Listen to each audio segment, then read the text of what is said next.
الحمدللہ رب العالمین والعاقبات للمتقین والصلاة والسلام علی رسولہ الکریم۔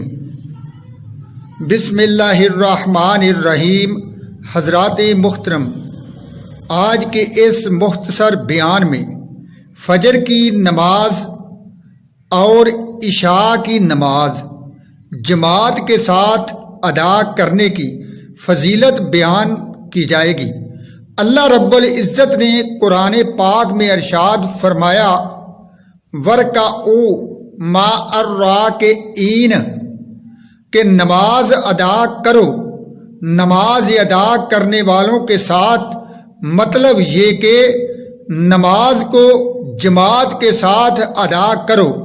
نبی کریم صلی اللہ علیہ وآلہ وسلم نے ارشاد فرمایا کہ جو شخص نماز جماعت کے ساتھ ادا کرے گا اس کو ایک کی بجائے 27 نمازوں کا ثواب ملے گا، اور اگر کسی ایک نمازی کی بھی نماز اللہ رب العزت نے قبول فرما لی تو اللہ باقی سب جماعت کے ساتھ نماز ادا کرنے والوں کی بھی نماز قبول فرما لے گا۔ تو حضرات محترم، نبی کریم صلی اللہ علیہ وآلہ وسلم نے فرمایا کہ میں نے معراج کی رات سرخ یاقوت کا ایک محل دیکھا،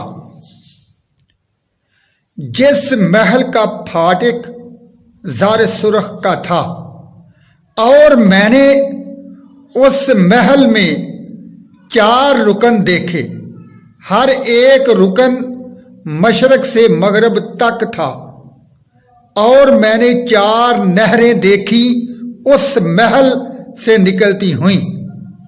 ان 4 نہروں میں سے ایک پانی کی، دوسری شہد کی، تیسری دودھ کی، اور چوتھی شراب طہور کی تھی۔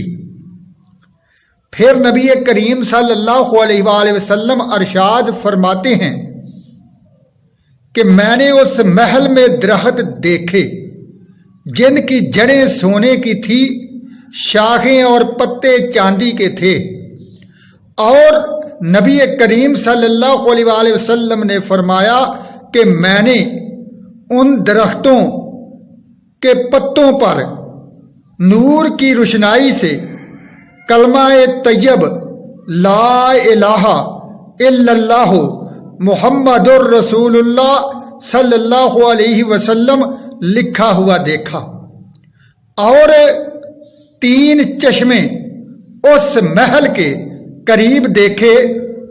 ان میں سے ایک چشمہ مشک کا، اور دوسرا عنبر کا، اور تیسرا کافور کی خوشبو کا تھا۔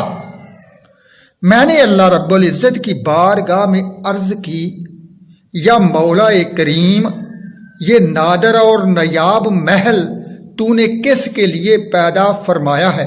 تو اللہ رب العزت نے ارشاد فرمایا، یہ قصر عظیم، یہ عالی شان محل ہر اس شخص کے لیے ہے جو فجر اور عشاء کی نماز جماعت کے ساتھ ادا کرے۔ سبحان اللہ۔